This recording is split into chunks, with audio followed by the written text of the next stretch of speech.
This is the other show though that I used to watch. The Man versus Wild. This was my shit. This is my actual shit. And then I found out apparently some shit was fake. And I was like, oh damn. Well, I fucking like this guy. What was his name? Bear Grylls or Bear Grylls? I thought he was so badass, and that's just a fire ass name. Probably not even his real name either.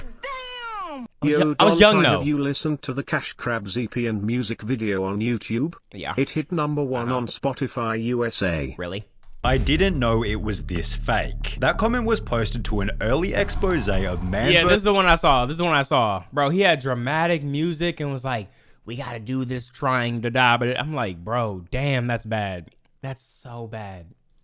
That comment was posted to an early expose of Man vs. Wild Season 1 Episode 5, while Bear Grylls' other survival missions have featured everything from rented horses to volcanic landscapes.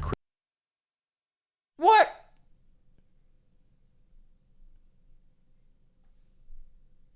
Created by smoke machines. We're gonna go over every available example where Bear Grylls might not have been telling the truth, including multiple responses from the man himself, so you can come to your own conclusion about whether or not the show was real. A TV survivalist caught cutting corners. This was the first example of Bear Grylls being called out for fakery, and it came on the 24th of July 2007, just 4 days after the end of the first season. The article was written after Mark Weinert, one of the show's consultants, came forward to talk about the ways in which the first season was staged. Mark began by explaining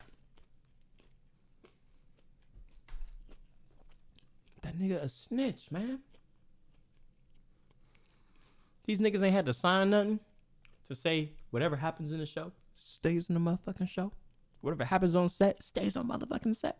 that while in the Sierra Nevada mountains, Grylls was seen supposedly sleeping under a rock beside a small life-saving fire. On this little overhang here, here's all I've really got now. Our shelter for the night. It's not very nice. Yet in all actuality, Grylls instead spent each night at the Pines Resort.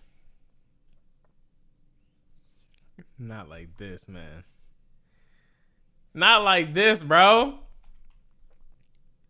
Saving fire. On this little overhang here, here's all I've really got now. Our shelter for the night. It's not very nice. Yet in all actuality, Grylls instead spent each night at the Pines Resort in Bass Lake, which was advertised as a cozy getaway for families, and is a luxurious hotel with its own spa on a lake, as well as television. And that's a wrap. Yeah, get me out of this fucking rock. Holy hell, this shit fucking sucks. How long from the hotel? Stone fireplaces, hot tubs, and internet access. However, this isn't the only part of the episode which has since been exposed as fake. Only a few minutes after waking from the campsite, which he apparently didn't even sleep at, Grylls runs into a group of wild Mustang before talking about how unusual it was to see them out in the wild. A chance to use an old Native American mode of transport comes my way. And this is such a privilege to see. They're probably loose horses that have broken free maybe from a ranch. He spends the next couple of minutes gaining the trust of the wild horses before trying to jump onto one without success, which is interesting as, according to a Reddit post, Bear Grylls breaking a wild Mustang was actually a choreographed scene shot with a domesticated horse from a nearby ranch. The post included a video which has sadly now been deleted, yet there are comments on other websites to back up the claim, such as, the wild horses in the American West are uncombed, skittish wild creatures with scrapes and cockleburrs, not the gentle manicured saddle horse which was seen in that episode, alongside YouTube comments such as, I grew up near Reno, Nevada, and spent a lot of time watching wild horses. The proof that he never roped a wild horse, he's still alive. On top of this, Mark Weiner then explained that Season 1 Episode 9, in which Grylls is supposedly surviving on a scarce desert island, was actually filmed off the coast of Hawaii, where Grylls spent his evenings in a motel. No way! During the same episode, Grylls can be seen making a bamboo Come on, man! No way! raft on the beach, which even included a fishnet sail. Yet this was also debunked after Weinert explained he actually led a team of builders to construct the raft. Nigga, you ain't even at least building. What can you even fucking do? How did he get this show?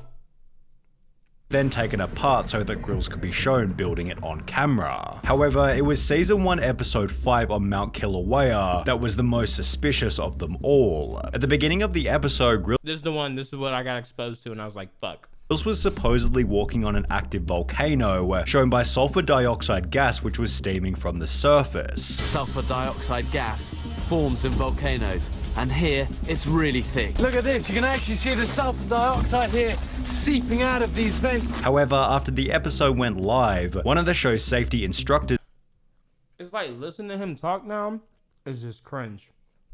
explained to the Sunday Times that the white clouds of poisonous sulfur dioxide that billowed around the former SAS Explorer were in fact harmless vapor created by smoke machines. And according to insiders, the red glow of the molten magma, which he warned could incinerate him in seconds, was supplemented by burning hot coals brought in by members of the production team. Sulfur dioxide fumes are colorless and you can't see it, so smoke generators were used off screen to make the existing fumes seem visible. Later in the episode, Grills talks about being far from civilization. Okay, so the fumes were there, but for TV, they wanted to make it visible. So it's not like all the lie. Before explaining that crossing the terrain was dangerous due to lava cracks in the ground. Crossing these fragile fissures can be dangerous, but there is a way to do it. Sometimes you get these lava bridges that cross them over, but you've got to be really careful crossing these, just because you don't know what's solid and what's hollow underneath. However, when a YouTuber called Volcano Chaser uploaded a video titled "Reman vs Wild Bear Grylls is a phony," this segment was also debunked. The video showed that just behind the camera, the lava crack came to an end and could have simply been walked around, which became even worse after it was shown that Grylls was not far from civilization and was rather right next to a major highway. To add a cherry on top of the cake, the video description exposed other parts of the episode by stating, most of the scenes in the show don't exist in the area he was supposed to be in. Avocado trees, lava tube, tropical forest, fissures, and landing site are all in different parts of the island and separated by up to 50 miles. I've hiked this area hundreds of times. These fissures are unique to a small area on the summit and are a very popular tourist viewing area. They're only a few hundred feet long and easy to go around. Only the phony bear seems to have trouble crossing them. The fissures are located next to the parking area, where cars can be seen on the crater rim drive shown on the clip, although there was still more trickery that wasn't being made obvious to the audience. Survival expert Nick Vrumans worked with Bear Grylls on season 1 episode 13 in the Australian outback, after which Nick stated that even the script itself was pre-planned. He'd expand on this by stating everything you see in the show is set up. I built him shelters and found him snakes to eat. On the show broadcast to Europe and the US, you see him catch a snake, kill it, and eat it. But it was actually 2 snakes. A roadkill that I found which he was shown beating on the head and eating, and then a live olive python that a wildlife carer had been rehabilitating, which was followed by Vrumans also exposing the segment where Grylls was almost attacked by a crocodile, stating,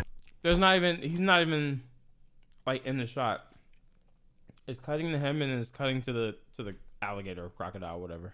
Vrumans also exposing the segment where Grylls was almost attacked by a crocodile, stating, the whole crew was petrified of the crocodiles. Bear didn't want to get anywhere near the water, so he filmed a setup of him like he was near a crocodile when he was actually a safe distance away. I was a bit miffed when I saw the finished show. As a result of the media ripping each episode to shreds, Bear Grylls was given a chance to respond to the controversy during a live talk show. And then we heard somebody complaining that they said, no, he's down the road at the Motel 6.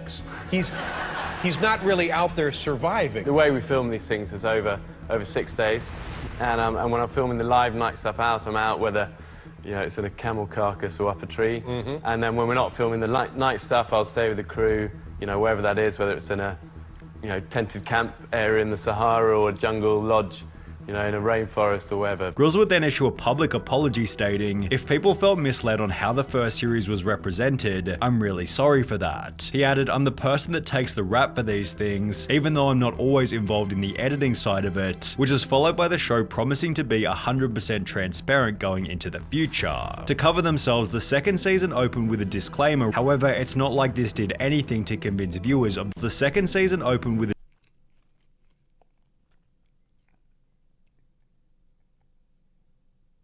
disclaimer. However, it's not like this did anything to convince viewers of the show's authenticity. If I had to choose one person to be stranded on a desert island with, it would be Bear Grylls. That way he would have his crew with him, and they'll probably pay for us to stay in a nice hotel or something, which became even worse after the show was exposed for a different stunt. During the episode in the African savannah, Grylls is shown squeezing water out of elephant dung, which by itself didn't seem all that troublesome. Okay. However, when Canadian survival expert Les Stroud, host of the show Survivor Man, responded to the episode in a Reddit AMA, he debunked the strategy by stating, "Many of the actual survival skills taught are bogus. It's not possible to squeeze drinkable water out of elephant dung. Well, it is if your cameraman has soaked it with bottled water." I would even go so far as to say that some of the skills, if followed and attempted in a real survival situation, could result in worsening the situation, with this comment coming alongside a few instances of Les Stroud dissing Manverse Wild for its lack of authenticity. I was wondering if you've ever had the opportunity to meet Bear Grylls. I haven't, because I'm out overnight and there's nobody else out there. What are your thoughts on Bear Grylls? If you wanted to learn about archaeology, would you get it from Harrison Ford? A lot of fresh water around here. It's a good thing, too. Otherwise, I'd be reduced to probably having to drink my own pee.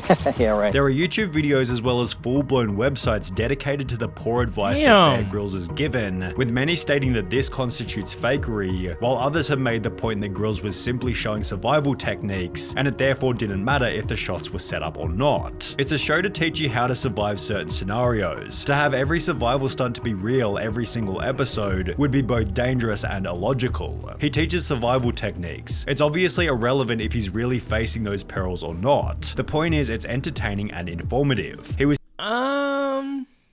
teaching people how to survive if they were in that situation, as if he's not risking his life for a freaking TV show. Look, I get that, but that isn't like, it was still, the first season still came off as if this shit was genuinely happening. And as if he was actually going through these things or dealing with these things. So, look, as much as I like Bear Grylls, like, come on, this nigga's lying.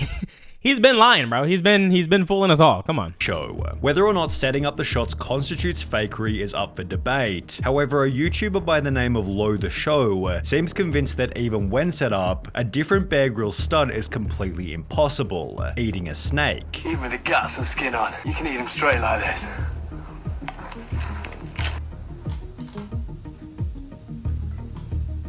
Maybe you just got a weak jaw, dog. Not possible. Although in other episodes, Bear Grylls has shown himself eating snakes in their entirety, so I wouldn't call the video by Lo the Show all that much of a debunk. However, if we want slightly better evidence, we have to look at a video I ain't gonna lie, so because he couldn't do it, he was like, yeah, not real. Okay, buddy. Posted by Justin Wallace, titled "Climber Cringe, Bear Grylls Confirmed Top Roper." Justin, who's clearly an avid climber, spends the video criticizing an advertisement in which Bear Grylls is climbing a difficult route in Utah. Grylls is shown to be using all the wrong gear. Guess we're using the Mountaineer's coil, which you don't really do, especially when you're trad climbing in Moab. Actually, Utah, criticizing an advertisement in which Bear Grylls is climbing a actually, I like how they dropped him off here and made him run all the way over there when we know he could have been driven up there. difficult route in Utah. Probably his idea. To be using all the wrong gear. Guess we're using the Mountaineer's coil, which you don't really do, especially when you're trad climbing in Moab, because it just kinks up your rope. Sorry, bud, but a single wire gate on your harness isn't gonna do much for you. Tying all the wrong knots. What the hell knot is that? Kinda looks like a bowline, but not really. And even climbing the wall incorrectly.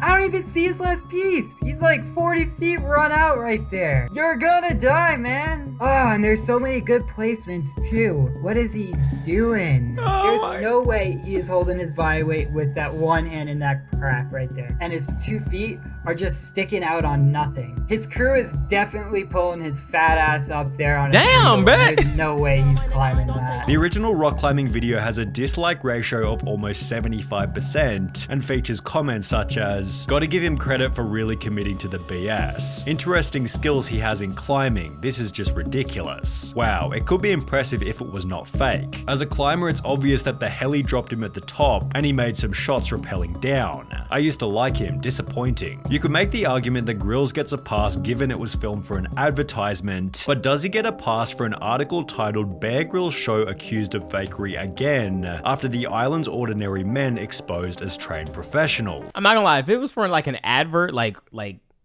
obviously I don't think he would be doing that for real, and I don't think people should, like, you should have probably known if it was just for like a commercial, some shit like that. According to the article, The Island by Bear Grylls introduced what was supposed to be 13 ordinary... It's literally a commercial. It's like when I fucking advertise that big ass monitor, bro. Like, I'm not using that shit every day, bro. That shit's too big. It don't fit on my goddamn desk, bro. Men are about to be abandoned on a Pacific island with just the clothes they stand up in and a few tools. But there was no mention that Rupert Smith had worked in war zones and extreme environments, including alongside Grylls as director of Channel 4's Escape to the Legion. Similarly, there was no introduction to cameraman Dan Etheridge, who also... Yep. Hold on, chat.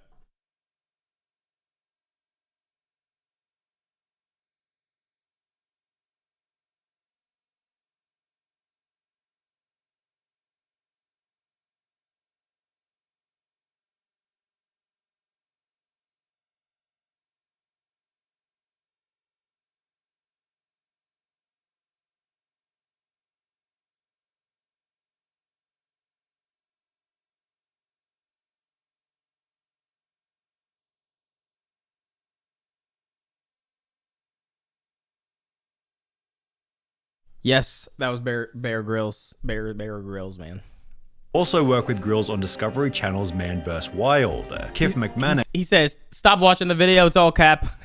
Stop watching the video, it's all cap, I did everything. Yes, a sound recordist with 10 years experience in some of the world's most dangerous places, also failed to get a mention. The article also revealed that 2 caiman crocodiles had been manually released onto the island, and that the rare source of fresh drinking water found by those on the show was actually a rubber-lined pool set up by the production crew. Wow. Channel 4 responded to the featuring of trained professionals by stating, "It clearly states in the program voiceover that trained crew are part of the experiment, living under the exact same conditions as the other men. Like all of the men on the island, their professions are captioned on screen and their backgrounds are discussed. Biographies are also on the Channel 4 website," before going on to address the crocodiles and drinking water by stating, "We had to ensure the island's only water supply, a muddy pool, would last through filming in the dry season, and that there was enough native animals and native vegetation that could sustain the men for 28 days, as long as they had the ingenuity to find it, catch it, and kill it," which you have to admit is a pretty decent statement. Sad to hear, man. Sad to hear, but honestly, can't be surprised, man. Can't be surprised, man. The older I get, the more you find out these older shows have just been completely bullshit for the motherfucking money. The motherfucking money.